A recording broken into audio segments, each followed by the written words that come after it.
The Closing Time Podcast is back, sponsored by Rocky Hill Accountants. I'm Joe Aguirre. I'll have a brand new co-host, Sanam Salati, who's my broker, my mentor, and my good friend, and one of the most knowledgeable people in Connecticut in the entire real estate industry.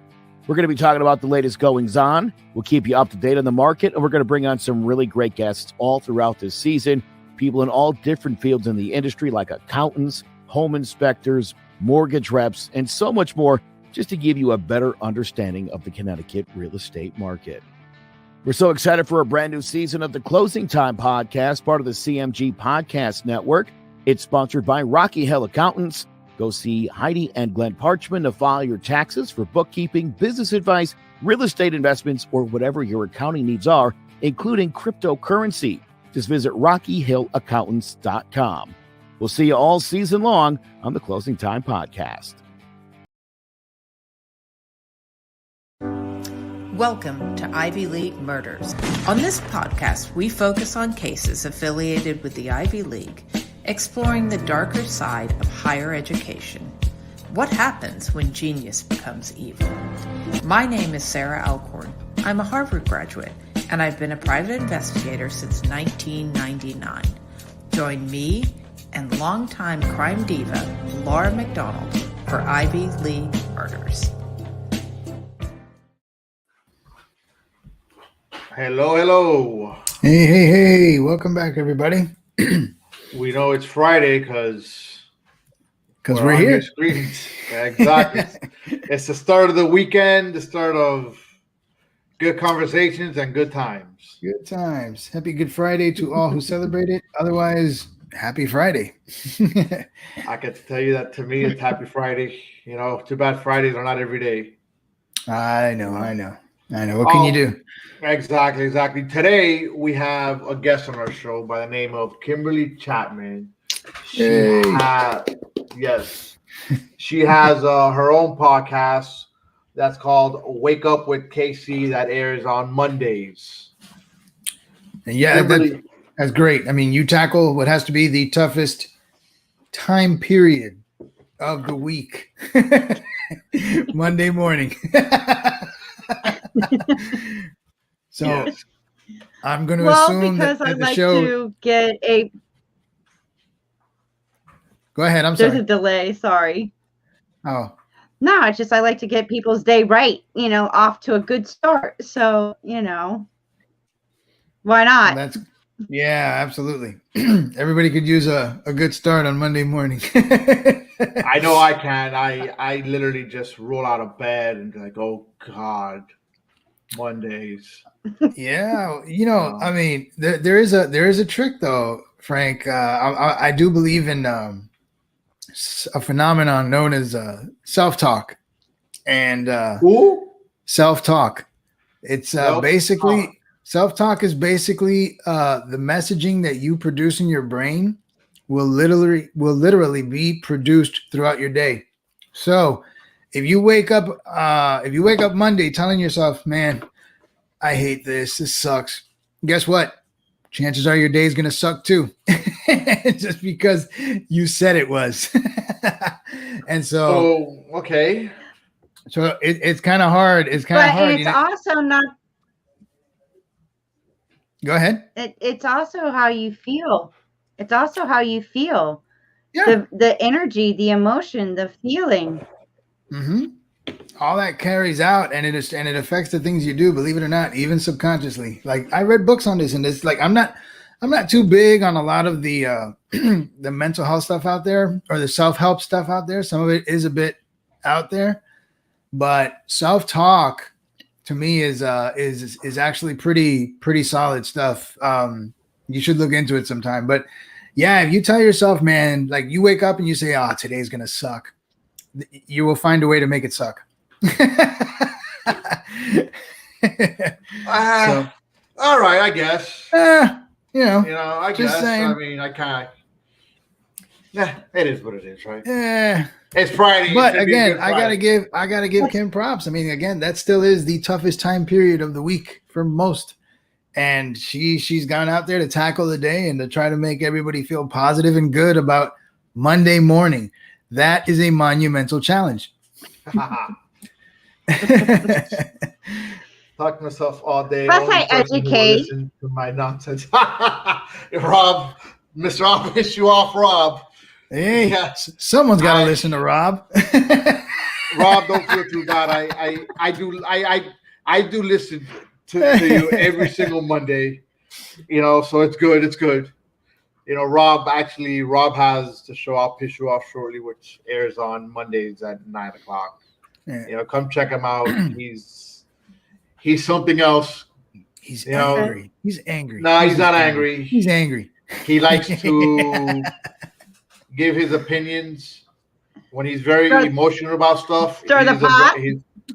At times, yes. No, he puts a blender, like an egg thing. He puts that in the pot. He doesn't stir. Yeah. So going on to things, kids and alcohol. Kids and alcohol. That's a national pastime. It is. I mean, look, I remember growing up, we used to go to the beach, get whatever liquor we could get, drink, go home. Mm-hmm. I've heard stories like these. I cannot say I was involved in any of this criminal activity that you are describing, but I have heard of such activities, yes. Carlos, I grew up with you. I know. Remember, Carlos, we have a lot of friends in common. I'm just saying. Listen, I have no idea what you're referring to, Frank. And, I normally don't have a problem with it. I get it. It's part of kids growing up, but my issue here is, and Johnny, I'm going to get to you now in a minute, but my issue here is, should parents be supplying the liquor? I mean, not on a wholesale basis. Like, I don't think any parent should be walking in with 40s for their 14-year-old. But like you said, and like Johnny here put on the comment section, maybe it's a Hispanic thing. I don't know, but I'm sure other people can elaborate. You always end up at that family party, and once you hit like 13, 14, and everyone's getting all nice and lathered up on rum or whatever it was that they were drinking, yeah, the unsuspecting teenager in the family is suddenly getting a few shots of whatever everybody else is drinking, and lo and behold, they've been introduced. So it happens, and I don't know if it happens as much today. I mean, to me, I think parents overall, not everybody. I try to avoid broad brushing, but overall, I guess I kind of feel like parents have become a little more like squeamish about that, and it may not be happening as much as it used to, but Well, so as far as an experience thing, it happens, and I don't see it as a big deal.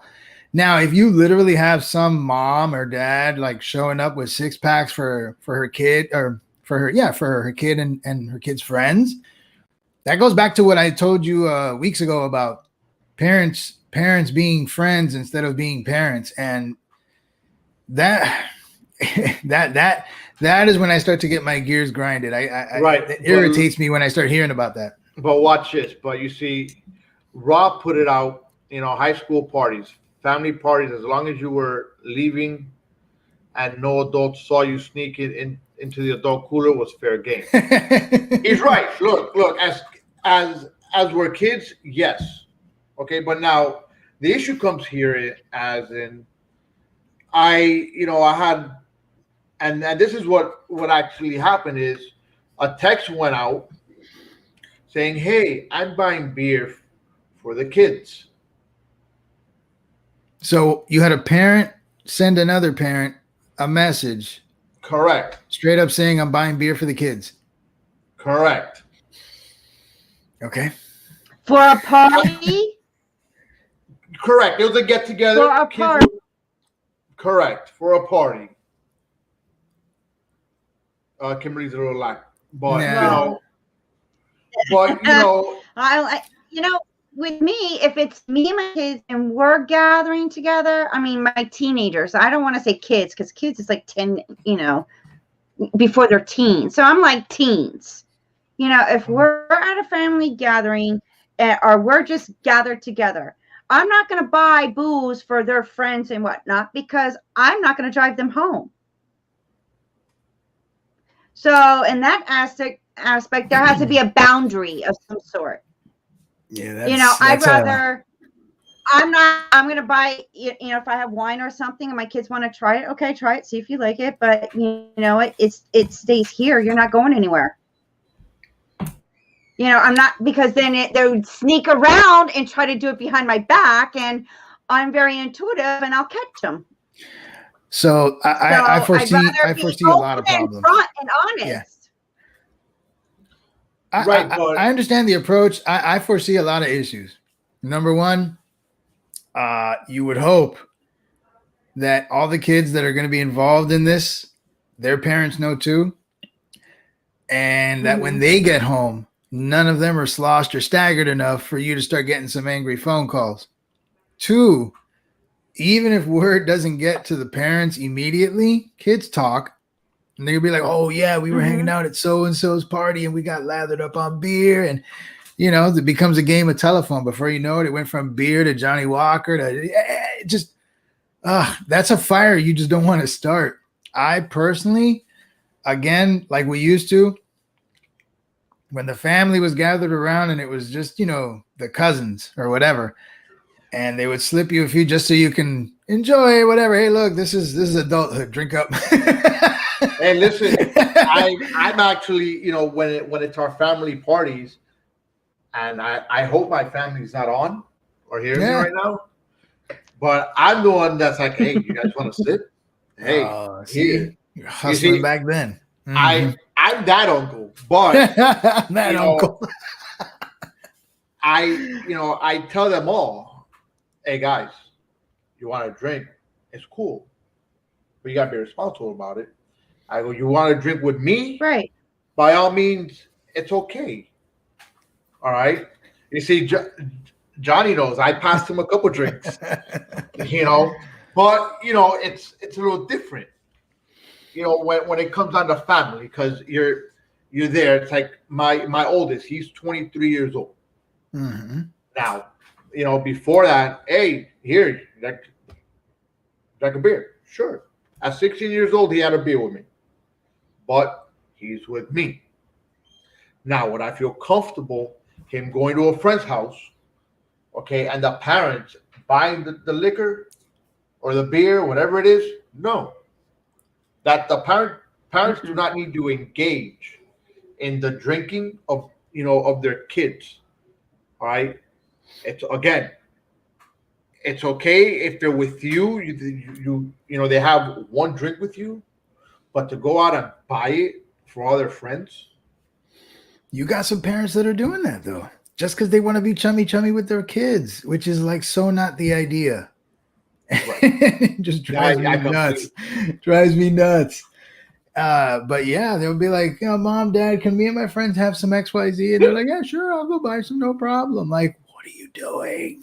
I don't agree with that. These are the same, remember, I think we talked about Grand Theft Auto, and I told you I got online years ago just to play, and mind you, that's an adult game with adult content, and I'm listening to 7-year-olds, and I'm like, what? I had to turn it off. I'm like, I can't do this. I don't know. That's the bottom line, man. When parents start trying to be friends with their kids, that's just not how it goes. It just should. That's just my opinion. Well, Carlos, when they get to a certain age, then they become your friends. I've always be honest with my kids. I don't, but I've always been honest with them. I've told them my life history, my experiences, my mess ups and whatnot. And I'm like, okay, now I just gave you wisdom. You could choose whether you do the same thing and pay the price like I did, or choose something better.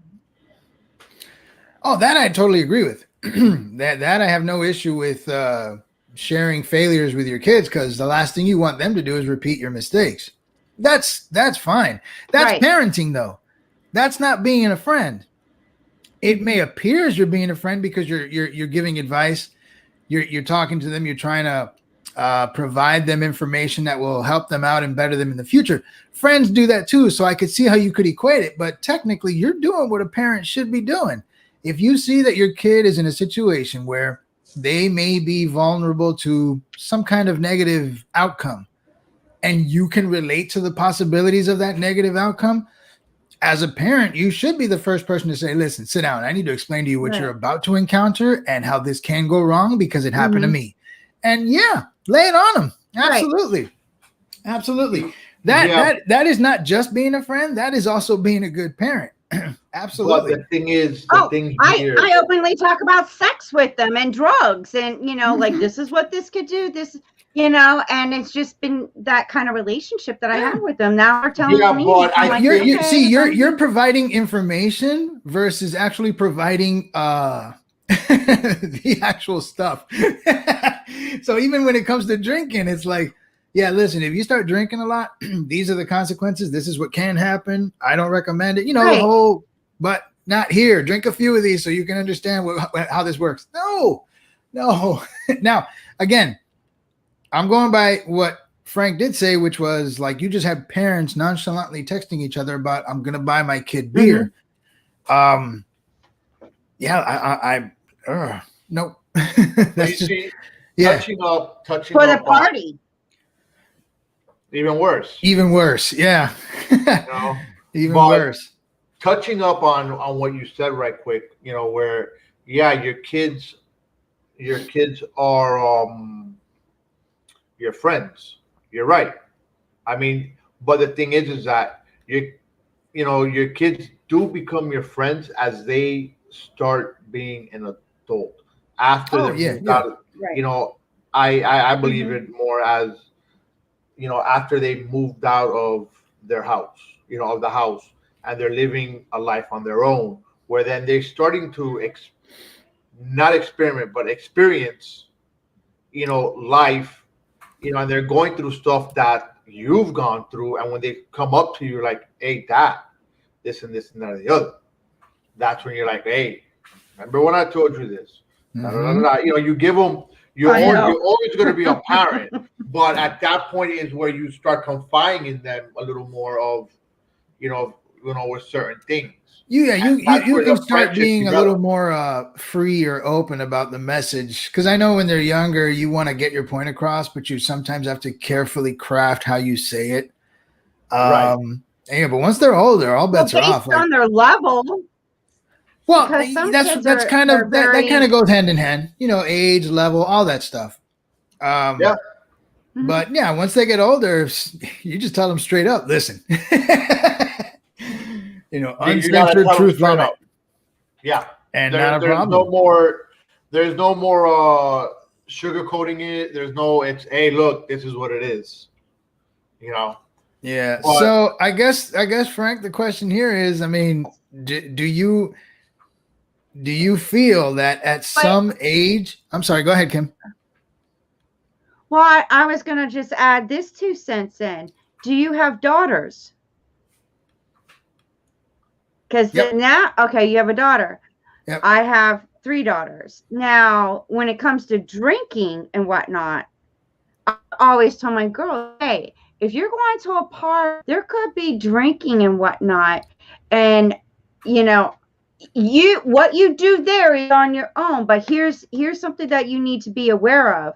There's things that people put in drinks to do things to, you call it date rape, drugs, Molly, whatever you want to call it. So you have to be consciously aware.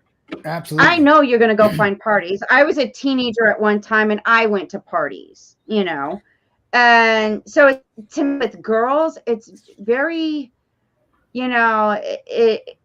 it's a little different and you can't help it to be that way. But I mean, a lot of things do happen to girls, and I'm always like, please be careful. I would take it a step further, because you worry about, and this is kind of funny because it plays into what you said, and it adds to what you just said regarding girls is exactly correct. Rob hit it right on the nail.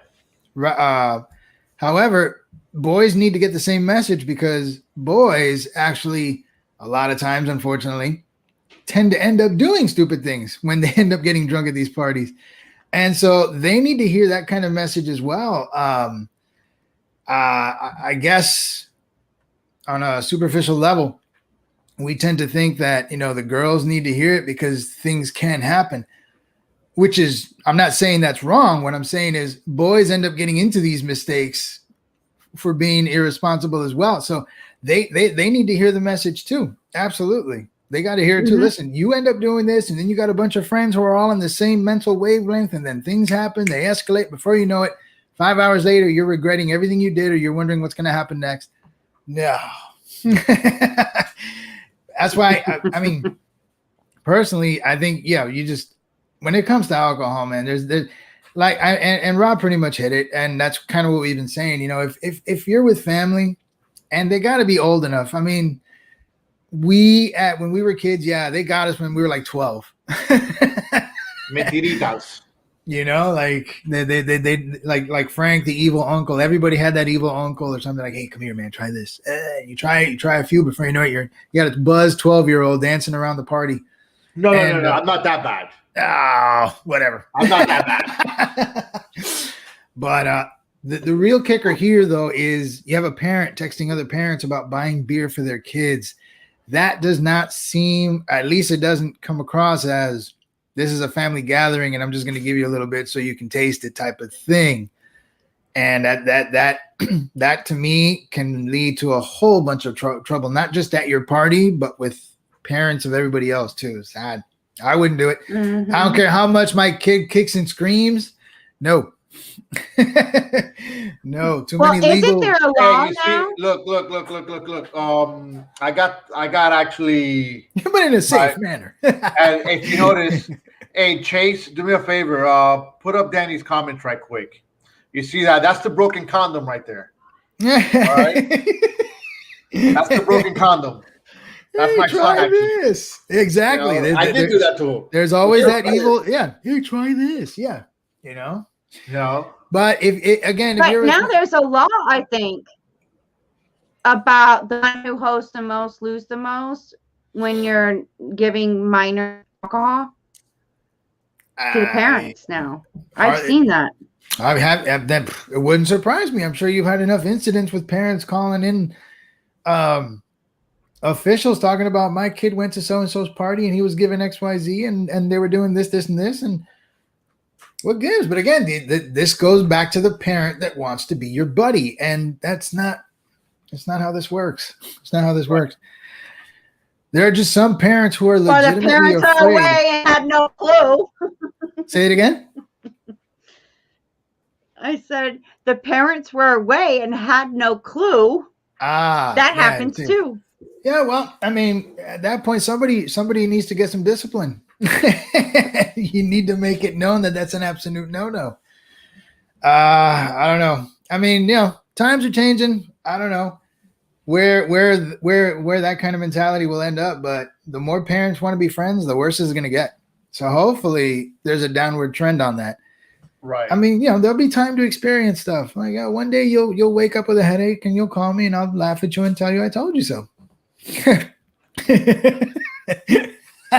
Yeah, so earlier in the day today, actually about maybe an hour before I went on the show, this is how counseling usually starts, Kim. Right here. This is how it No.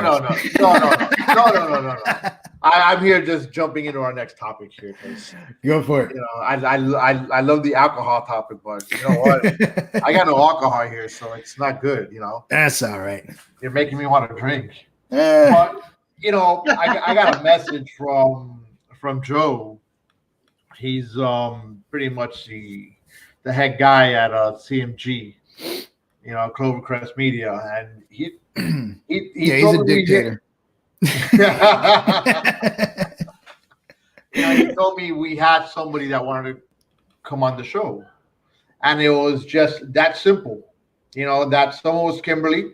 She had the topic of gun control, which we spoke about last week, and she had a lot of other things that she wanted to say about it. And what I tell everybody out there, our audience is, hey, you guys have an idea. You come, you get a hold of us, and you could be on the show just like that. That's how Kimberly is. I have to say then, before we begin, I'm kind of honored, not me personally, but should be an honor that somebody, I guess, heard the show and wanted to be a part of the conversation. That makes me feel good. And I think it makes me feel good also knowing that people are comfortable enough to want to come in and talk, regardless of their opinion, knowing full well that they'll be treated respectfully and whatnot. Doesn't matter where they stand on the issue. So I'm glad to see that point of the show is getting across. So I'm just going to say, Kimberly, if you disagree with me, we're going to boot you. I'm kidding.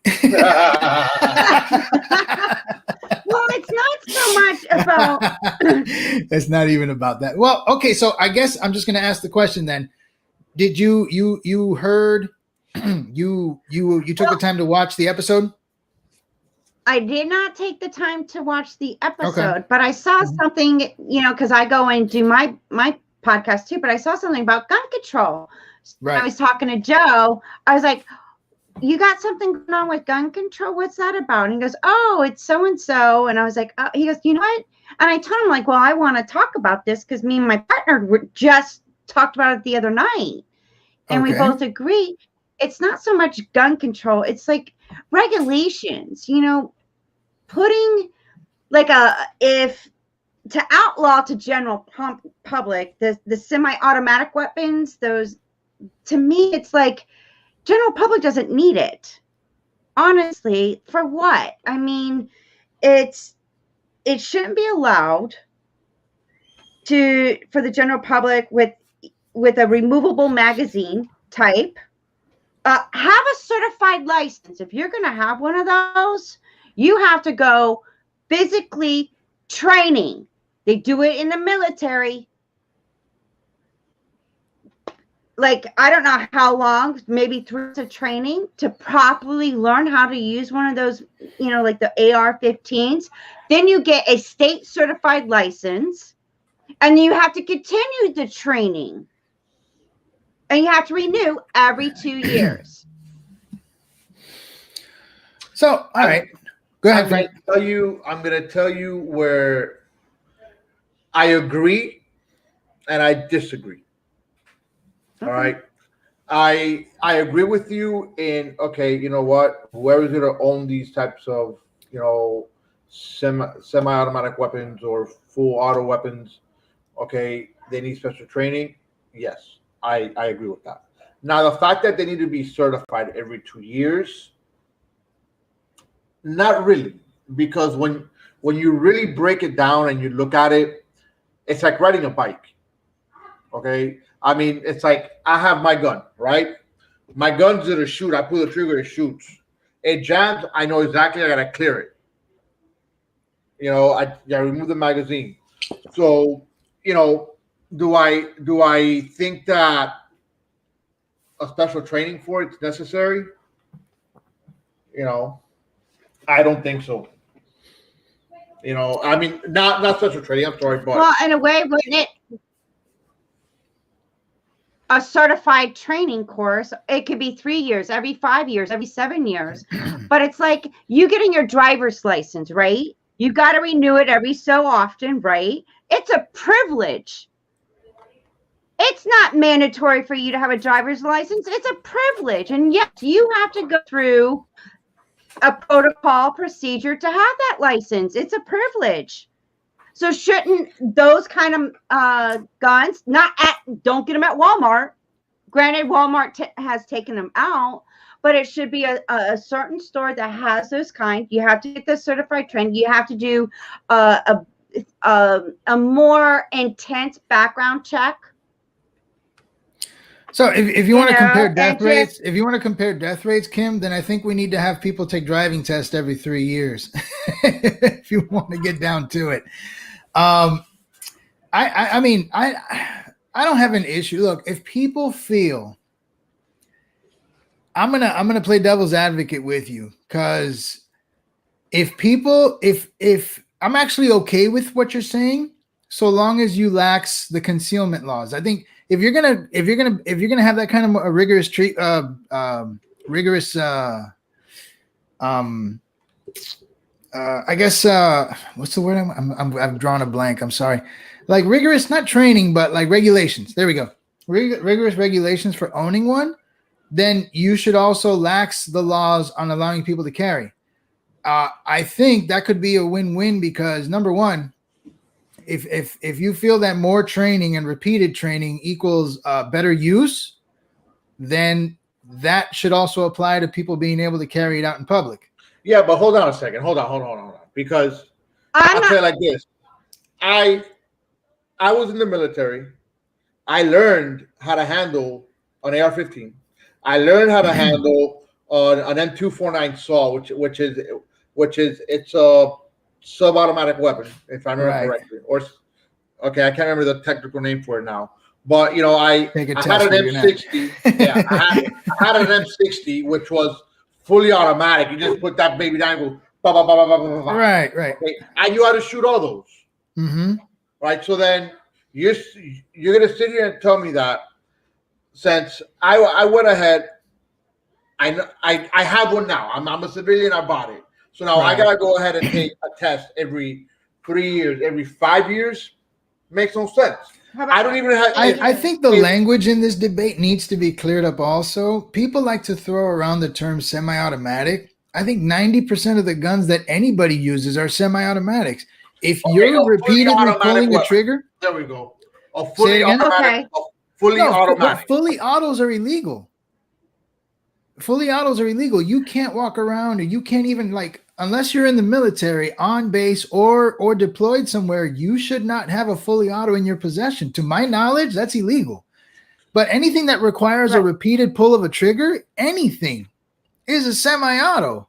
I mean, look, I agree with Rob. So why not? Hold up. What? A weapon to the general public with a removable magazine. Why not change it to where it only holds 5 rounds? Oh, we had this talk. And so, I mean, now this, excuse me, this goes back to what I was saying about like revolvers. Like, okay, so we're in a bad situation, a tight spot. People are in your house, bullets are flying. You get your 5 rounds out and you miss. Now you're spending time emptying the load and popping in new ones. It's a situational thing, Kim. I don't think I have an issue with magazines either. And I don't even have an issue with large magazines. Semi-auto to me is fine. You're repeatedly pulling a trigger. But I can concede again. See, I go both ways on this. I can concede with some better training. At the end of the day, we're dealing with a lethal weapon, something that has the power, gives the power to somebody to take someone else's life. So I have no problem with more training or repeated checking of efficient use, however you want to frame it. But I'm going to go with I have a problem with more training. I'm going to go with, and if we're going to scrutinize gun use to repeated trainings, then I'm also going to say then people should be able to carry more of it out in the street. Don't leave it locked up in a safe or halfway up your closet. If you can efficiently use it and you've been coming and getting tested and passing your tests, passing your exams, and you fully understand the weapon that you're carrying, take it outside. Go to the mall with it. Go to church with it. Go wherever you want with it then. I'll go that route too. I don't think all that training just to have it locked away is pointless. Okay, look. That's where I can go with it. Okay, Rob said earlier. Okay, hold on. Let me find Rob's comment over here. I preserve America's right to bear arms. It's suitable for self-defense. Right. Purpose for hunting. And target shooting and recreational, yes, but it's getting to the point with everything that's been going on. I've seen it on the news. 15 was used in this shooting, a grocery store, and it's like where's the solution to minimize this problem? What is the fucking solution to the problem? It is a problem. So who has the solution to it? No one To does. where we minimize, and there's less fatalities, deaths, casualties. Because there's people that are just Go ahead. sorry. I'm sorry. No, No, it's okay. sorry. I saw a comment that actually was put up on by Carlos that says certified people in the art of pistol whipping if you're only allowed 5 rounds. Okay, and he's kind of, it's funny. It's funny because of I kind of expect that from my brother. But yeah, but he's kind of right. I mean, 5 rounds doesn't really, and you have to be in a really screwed up situation, okay, to start off more than 5 rounds. So Now, Kim, right? No, I was going to say that Kim brought up an interesting point, and you can go both ways. If you want to take the guns, I mean, fine. But historically, again, I and you understand history, most societies that ended up getting their guns taken away, it just didn't work out well. So you can go the other route then. If you're going to train them as you suggested, then give everybody a gun and let everybody use it in public. okay, I'm pretty sure. I think I'm being hypothetical because we don't have that. But if people were to comfortably walk around carrying, you'd probably have less idiots trying to take people out because they know the bullets are going to be flying in the other direction a lot faster. So as soon as there's a threat, you have a bunch of responsible people who have been trained as you described, shooting right back, and it'll quell the situation. So how do you want to go about it? And frankly, again, I trust the American people more than I do the government. So I'm not a big fan of taking guns away from people. I can meet you. I can meet you halfway with the ideas of repeated checks for efficient use and making sure you understand the responsibilities, knowing the weapon. But if we go that route, then let people carry. Just let them carry. Look. Elizabeth Garcia. I don't think the danger is knowing how to use it, but rather or not the person carrying it is mentally stable or not. Okay, so a more intense medical, like a physical knowing what, are you taking any medications? What I am like something to that effect that has to be submitted, or that there's a sign that you consent. Like say you guys are a gun dealer, right? Perfect example. I want to come and buy a Glock 9. Okay. Here's the information you got to fill out for a background check, right? Because they do criminal, not medical. So there has to be some kind of consent that you give to where they can get the information from your doctor to find out if you're on any, if you had any illnesses, if you're on any kind of medication and whatnot. Some kind of form that can be created that gives the consent to do that kind of check. That might help. Yeah, but again, if Elizabeth hit it, she hit it. Psychological evaluation should be absolutely required in order for you to own and carry. You know what? I didn't read it completely, but she's right. I think there has to be a certain criteria to carry, okay, and to own. I think maybe mental, and we spoke about this last week. You got to go to 3 different doctors if to get a no-go. And that's just my opinion. I mean, like, I know that I'm very mentally stable. Wait a minute. What? Yeah. My head's on right. I'm not gonna. Do I lose my shit and my cool like anybody else does? Of course I do. But I'm not gonna be around going ahead and say, grab a gun, bam, bam, bam. No. Now we're going to break HIPAA. Carlos, you know what? No, you're not breaking HIPAA laws, because what you're telling the government is that, hey, this person's not good enough to carry a firearm. You're not telling me therein you lies are. the problem. Therein lies the problem also, Frank. Remember, I also brought you the scenario of children.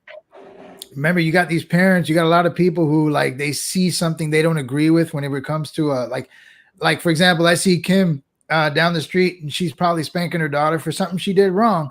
And there's nothing wrong with getting spanked. So it's not like she's beating her over the head with a billy club or anything. However, I don't like Kim. So I'm going to be like, you know what? I'm going to call the phone, been on the phone. I saw her abusing her daughter and blah, blah, blah, blah, blah, blah, blah. And now Kim's got to deal with all kinds of investigators and whatnot knocking on her door over something that was not anything wrong. That kind of abuse can happen when we start getting into red flag stuff. Oh, I don't like Frank. Frank was just chewing his son out the other day, and I think he pulled him into his house by his ear, walking him in on his tippy toes. That's abuse. Call DCF. Frank's an abusive dad, and now Frank has to go through all kinds of loopholes that he shouldn't be going through because I don't like you. Same thing with a gun. Oh, you know what? Frank's a jerk. Watch this. Hey, I think the neighbor down the street is absolutely insane. He's been blah, blah, blah, blah, blah, blah, blah. You're going to sit there and deny it, but now because I had the call, they're going to have to check on you, check this, check that. It's such a slippery slope, man. It's a slippery slope. Even though Danny agrees that sounds like you. So, I mean, maybe you don't need a gun, Frank. Let him go. Listen, Danny, please. It's not about the HIPAA laws. If you give consent and you sign, and you're giving permission for them to get access to know what kind of prescriptions you're taking and all that, you're already signing, agree to this in order to take the class and to get the gun of your choice. I'm just saying. Yeah, I mean, there's nothing wrong with that. I do, and I did express this last week. I also do fear, and I know I get tinfoiled a little bit about this, but it's not really tinfoil. Our government does have a history of abusing the information it receives, and I would hate to think that I agree. I'd hate to think that these very same background checks where people are filling out in earnest and goodness what it is that they want the government to know so they can own a gun. One day the government might change the rules for whatever inconspicuous reason, and before you know it, the information you've submitted is now deemed you nuts and your guns are gone. I don't trust Uncle Sam. I don't care what anybody says. I don't trust them with authority. Okay, so why not? Why not an unbiased third party that the information goes to, and then they can. And the government has to stay out, but if they agree, then it's so long as you can keep corruption out, which is an impossibility. Third party. So long as you can keep corruption out, and that is a virtual impossibility. That's impossible. I mean, as long as things are run by human beings, they're fallible, and there's always a way to screw with it, nudge it, mess with it, toy with it, and kind of shape it to get it to where you want it, and in the process screwing over a bunch of people. These are great ideas, and if people were idealistic and more benevolent, then they'd work perfectly. But we're dealing with people, and for every good idea, there's always going to be the devil's advocate. And I mean, we'd have to eventually come up with a way where the system will work for the majority, but I guess people may have to kind of accept and understand that somehow, some way there's going to be flaws. But giving Uncle Sam any kind of leeway to eventually corrupt like it has constantly in the past is a danger, in my opinion. That's just me, though. And you know what, Carlos, on my podcast, which I'm going to be launching my own internet TV talk show, I talk about we need to wake up because we are living in the past, just different time periods. If you look at history of all the wars and everything and what was the agenda behind the wars, we're living in the past repeatedly. Oh, I've said repeatedly this, every day. I get called crazy for it.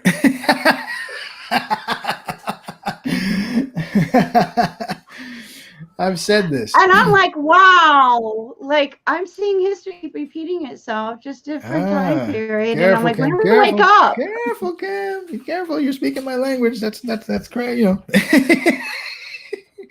But hey, what do I know? What do I know? But I agree with that. I agree with that. And so, this is a great conversation though, because again, we'll find an answer. But on one hand, and honestly, I kind of like what we suggested here. I'm sure somebody can pick it apart a little bit, but if you want to be tougher on repeated checks per se, and I guess efficiency standards, like make sure you know what you're doing with this thing. Show us, fine. Yeah. But I'll concede then if we do that, let everybody in America just walk around with them. Then those who have it should have passed. Therefore, I should not be worried about who's got one. And to add to your point, if you're worried about casualties, the minute someone shows their ass with one, there should be 20 other people who know better ready to handle the situation. Fine by me. But if we're going to start taking things away, you're going to find that lunatic, the one that we're all afraid of, who's going to get his hands on one way or another, and he will mow down a huge amount of people before the required help shows up. That's why I'm not a big fan of taking anything away. I'm not saying take away. No. I know you didn't. I'm just telling you. Yeah, you just speak in general. That's just me. Oh, okay. Yeah, well, I'm not in agreement with taking guns away. I mean, maybe a couple things here, maybe a couple Trump supporters, but that's a different story. That's a different topic, right? There's that paper.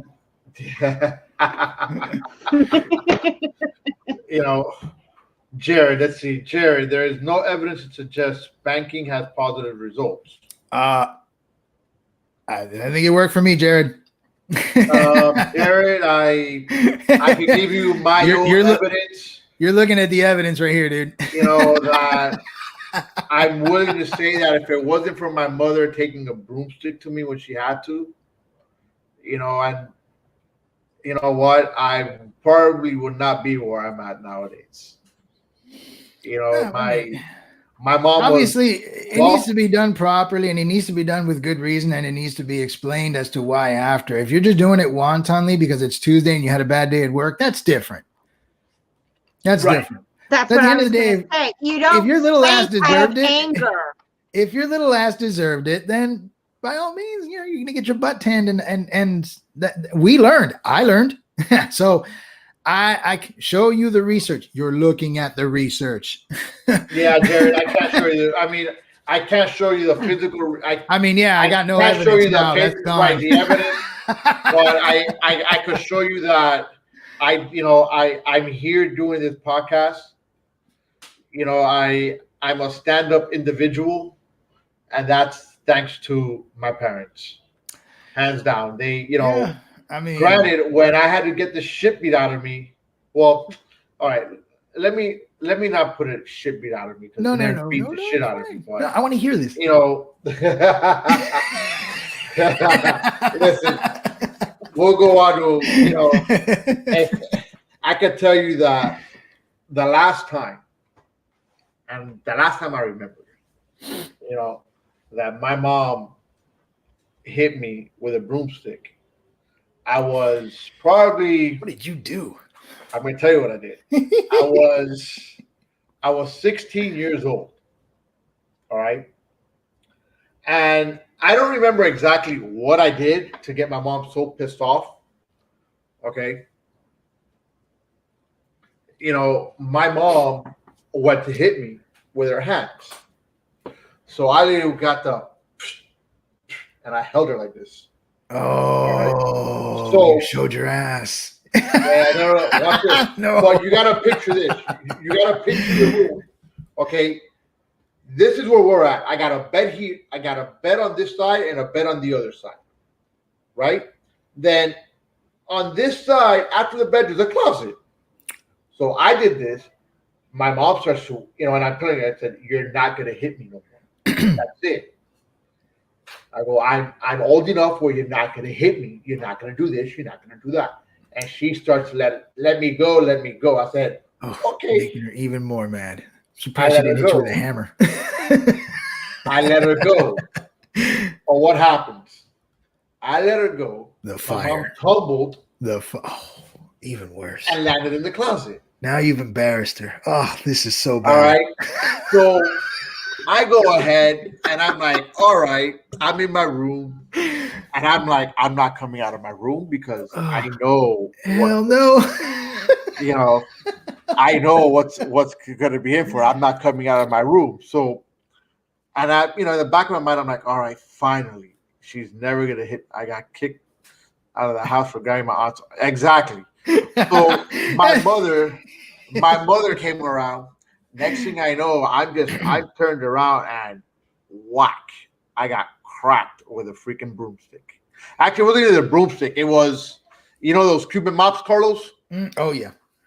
It was one of those. Yeah, just a wooden handle, just yeah. It's a nice little stick that if you swing it fast enough, you hear a come in the wind. Like, yeah. Yeah. I see what Jared's putting here, and I think it needs to be clarified that if hold on. Go ahead, Kim. I'm sorry. And Frank, because I grew up in the 80s. 80s really rocked back in those days. I can tell you that. Greatest decade ever. The thing about it is our parents didn't know better when, they disciplined us. A lot of parents, and I've learned this, never spank your kid when you're already angered. Because your emotion and you're doing it out of anger, not out of discipline. There's a difference. When you take a moment, and I've learned to do this, is when I got mad and I knew I was going to spank my kid, I'm like, I'm going to go calm down. And you got 5 minutes because I'm coming back or going to get a spanking because I have to calm down first. Then that's sort of like, oh shit, now I am going to get a spanking, but she's not going to do it right now. So it was like torture. Because it was a waiting game. Well, right. I mean, Yes, if you're angry, let's do this. If you're angry, you obviously can't. There has to. You can't be angry. I mean, it's actually. Let me retract that statement because I think you're going to be angry at whatever situation it is that leads you to spank your child. So it all really depends on how much or how angry you really are. You know what I'm saying? Because it's one thing to be angry about a situation, so it's also another thing to be extremely pissed off. There's different levels of being angry. Mm-hmm. It's angry where, okay, son, whack, whack, whack. Or if it's angry where I'm going to beat the crap out of you. That's different. So there has, parents need to understand that also. I mean, do I discipline my child? Right. I mean, hey, look, you have bigger issues there, Kim. You have bigger issues. Again, when you're angry, and your answer to your anger is to beat your kid, that's one thing. But if you're legitimately upset about something your child did to the point where you probably told them 15,000 times not to, I think it's okay to tan their hide a bit so they can finally get it. Right, yeah, you can be upset. So, and then even after that, you explain to them, I warned you, I did this, I did that, I did everything. You're just not listening. And sometimes they do get it. Sometimes they do, sometimes they don't. Carlos, your brother put something down here, and I think that's something our parents may be somewhat guilty of, is that they didn't really break it down. We just knew we pissed them off and we knew what was coming. Right. So, better explanations to the kid, to your child is a good thing. But I mean, at least I think the more you inform them of the possibilities of anger, the more they understand that they should not be pissing off your mom or dad. You shouldn't be pissing off mom or dad because there is potential. And they get it. Yeah. They get it, and they get it early. And if you let them know early, believe it or not, like, I mean, even my kids, I had to tan them a couple of times when they were younger, but you know what? I haven't done it I haven't done it since like in years. It's been years. Why? Because they know dad now. They know when dad's eyebrows come down here, it's time to go, or it's time to stop doing whatever it is you're doing because he's upset. And There's always a talk after. Why didn't you listen? Blah, blah, blah. It's to that point. They get it. They understand the respect. They understand the limitations, and they understand. I tell them, most importantly, it's not just about making me mad. You're going to make someone else mad one day if you keep that nonsense up. So, there is value in spanking. It needs to be done properly. It needs to be done effectively, correctly, and at rational and reasonable times. Being mad because you had a bad day at work and then taking it out on your kid's butt? No. Right, that you can't. That's different. That's different. No, That's just abuse. That's different. Mm-hmm. That's abuse, and that's unacceptable. Yeah, and I'm sure we got a lot of those too. So I understand. I understand, but I legitimately know the many times that I did screw up, I earned it.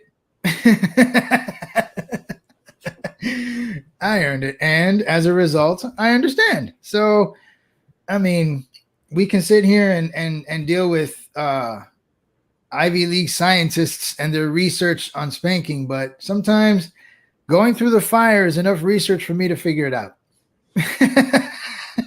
Yeah. It only takes one or twice, and then you wake up and like, no, this ain't even worth it anymore. Yeah. That's when you got in trouble at school, and like your mom would pick you up, and you sat in the back seat instead of sitting next to her because you knew. Oh, yeah. You knew. So, going on to one of the topics that we let go of last week, and it's something that I've wanted to talk about for a bit. It's term limits. On our wonderful political, on our politicians, term limits. Why? I think they need to have term limits, and that's it. Because and I'm gonna use Joe Biden actually as an example. He's been all over the place. The guy's what? The guy. He's like, in his upper 70s. Right. Yeah. He's in his upper 70s. All right. He's been, I don't know how many times a senator. How many? 48 years. Okay. So he's been 48 years. Too long. Right. So I mean, these people need to set limits. Whether it's. Frank, that's the conundrum right there, though. Asking congressmen to set up term limits is like, that you're literally telling them to stop buttering their bread. Like, no. I mean, it is again like what we were talking about with gun control. It's idealistic, it's benevolent, it's a great idea. Now tell the people who it affects to make it happen. That's when you hear the tire screeching, the brakes. Like, no. I think, and I've said this before, if you set House representatives to 6 terms and senators to 2 terms, that's 12 years tops. You're good. That should be it. That should be it. To me, that is like the perfect system. All right. 12 years is enough. 12 years. I agree. 12 years is basically an entire span of a kid going through school, and Lord knows life changed between kindergarten and high school, and so that's enough. Though you've done enough, get out. But you can't tell them to make them to think they're gonna take the time. Some of them have proposed it, but they're not gonna change their ways. They know that as long as they're in there, they got all kinds of security blankets.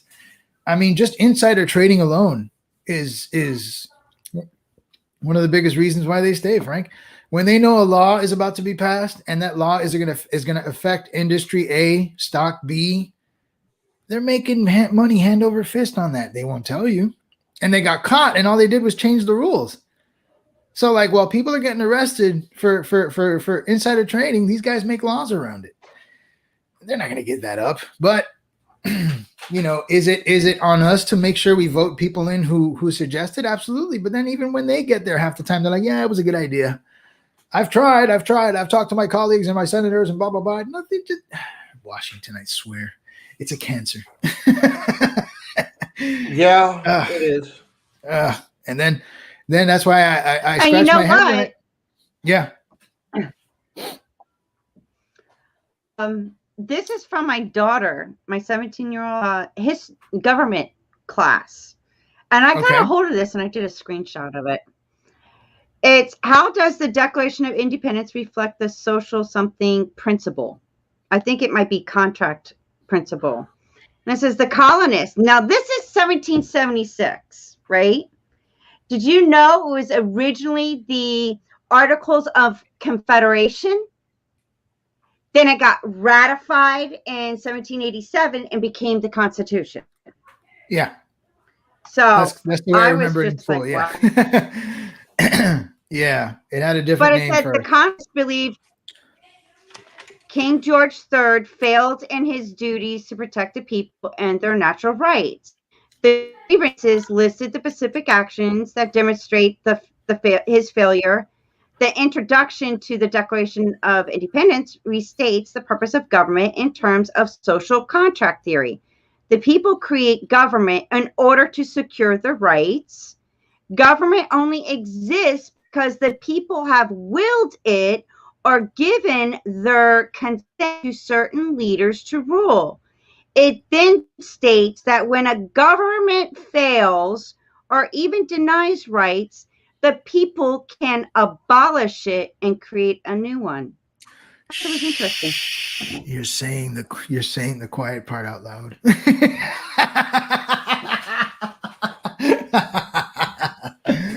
Oh, hey, that's beautiful stuff. I'm reading that. That's music to my ears, but you got too many people that are like, we can abolish and create a new one. Why don't we? We need more of it. No, you have people who are dependent on it, and they want more, and you know, that's kind of where we're going.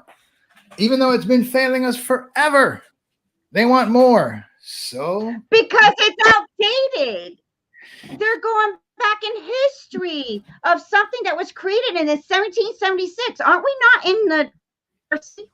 And there's only 26 amendments to it. Yeah, and that requires a lot of. So I know the founding fathers did set up some safeguards to make the process of change a rather complicated one. In hindsight, we can discuss whether that was good or not. Some stability is good, but I think like anything else, and this goes back to what I said not too long ago, when things are run by people, eventually people find a way to get around it, screw with it, mess with it, tailor it, and make it work for them. And that's exactly what's happened in Washington. And so they'll throw you these breadcrumbs about, oh, you have the right for this now. We'll give you money here for this, and we'll do this for that. But you know, most of the stuff they're doing is not in our best interest at all. It's in theirs. And then you want to turn around and talk about term limits. They're not going to give that up. They're not going to give that up. So then you start mentioning words about abolishing it when it fails, and then you got people raising the hairs on the back of their necks, like, oh, did she say that? Even though it's there. So yeah. It's in black and white. Wow, we can. That's the part of history. That's the part of history class that they're hoping people forget. I'm just telling you. Well, that's the part they don't want you to remember. Well, I do want to. And the teenagers, they're not really into it. They just want to get their work done so they could get their diploma to get out. So they just give them a flash, because it's it. There's not. Well, I don't think there's enough. Tell you. Go ahead, Frank. I'm going to tell you what the teenagers are into, and all these young people are into now. Fortnite. Besides that, I'm going to go into these young adults now. They've gotten into cryptocurrencies. All right. I like cryptocurrencies. Definitely. And this is, to me, I see this as a millennial. There you go. Thanks. No problem. Can't even freaking say it right. But we will be speaking about that next week on our show.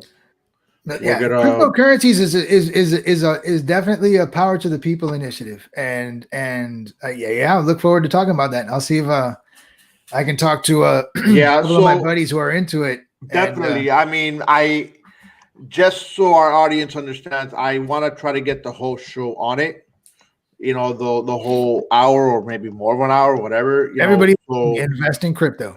Whoever really knows about crypto, hey, send us a message, a link, for us to get a hold of you. We'll talk to you, and you know what? We could have you guys on, either all at the same time, one at a time, So the whole thing here is for everybody to join in on this, because there is money to be made on this. Oh yeah. If it's done right. Yep. Oh yeah. But with that being said, Kimberly, I do want to say thank you. Carlos pumping the Tron. Yeah, I do want to say thank you for joining us. Again, you could catch her show. Well, thank you for Wake up with KC every Mondays. And again, if you're having a rough patch, find Kimmy. She'll help you out. She's mastered it apparently, and God bless her for it. Well, Kim, I hope you've enjoyed it. Carlos and Frank, I for hope having you've me. enjoyed. Yeah, I hope you've enjoyed the Speaking It Real experience. What you experienced here is what we want everyone in America to experience. I know it's a rarity. I know what we're doing here is like a scarce art. We're just talking and agreeing or disagreeing. And, I personally love doing that. There should be fun in that. And as I've said many times, and I'll keep saying it until, it just bashing into people's head, somewhere between all our ideas, the best idea, the gold is there. So just keep talking and enjoy it. Enjoy the conversation just like we do here. So Yeah. thank everybody for listening. Kim, thank you for coming on. Frank? Yeah, just Thank on one you for last having note, me. And I read this somewhere. I don't remember where I read it, but it really depicted what Carlos and I do. We advocate truthfulness, accuracy, honesty, and reason as essential to the integrity of communication. Yeah. That is Absolutely. what this show is about. And you know what? If we're wrong, we don't mind being corrected. That's the whole point. That's the whole point. Well, bye. I love this that you guys are doing this, and it's like you could it's okay to disagree, but you don't have to be angry about it. I think it's just mental programming that has been passed down, and we're taught not to communicate. And this is setting the example. So thank you for setting the platform in this space to be able to communicate and just disagree and be okay. Absolutely. That's the point. Yes. That's the point. And Yes. We hope more people catch on, because I personally love debating. I love, arguing ideas. And if I hear something worthy, I'll be like, oh, good point. And if I'm not, I'll tell you, you're wrong. And here's why. And just keep that going, though. It's good brain exercise. I love it. The only thing we ask is just, you like our show, share it on your social media platforms. The more people Absolutely. the more people we get on the page, the more people understand what we're trying to do. And it's not a thing that we just want to sit here and talk shit with one another and have people, hey, yeah, like my page because I'm Frank and he's Carlos. No, it's more of, hey, look, like my page because you know what? Carlos and I don't agree on a lot of things. Okay, Carlos and I are on two different, sides on politics, but our friendship is bigger. Yeah, than politics. We've been friends It's for bigger. 30 years, 30 plus years. And to think people can easily just like kick that to the curb because they disagree on something. I mean, it's kind of sad. I don't think, I don't need to clasp on. If Frank wants to leave, he can, but why? Like, just talk. So that's what we're trying to do. Right. Yeah. So, and it's not that, people have a right and wrong. It's to me, they have a different perspective in a concept, and it's a belief. So it's not it's that reaching like, cognitive when dissonance I levels. don't Like, cross it like, well, you're wrong. I'm like, oh, that's Yeah. an interesting perspective and point of view that you have, huh? it's reaching cognitive dissonance levels. Like people who hear other ideas that begin to like shatter theirs, that you can see them getting upset. Like, I believe- it's like, stop. yeah, they can't handle the ringing of the bell. It irritates them. It's a phenomenon. And Yeah. now with social media, it's because it happens so easily and so frequently, it's easy to just press a button and say goodbye to you. That's Right. all. That's So, Mhm. with that being said, you might not agree with what we're speaking, but you might agree with what we're speaking. But at the end of the day, Carlos and I will always be speaking it real to you guys. So come join us next week Yep. again, Friday at 9. Have All a right. good weekend, everybody. Good night, everybody. Have a Good night. I love wiffle ball. No other way to explain it. Just something about the game, the feel of the grass, smacking that ball all over the field, making plays, diving head first, whatever it takes to get the job done. That's what wiffle ball means to me. Striking out grown men, watching their knees buckle on a called third strike. Sit out, bud. And then, of course, the home runs, the base hits, the big home runs at the big moments. That's a whiff of greatness. Join us all season long for the Joe Aguirre Story, a CMG podcast.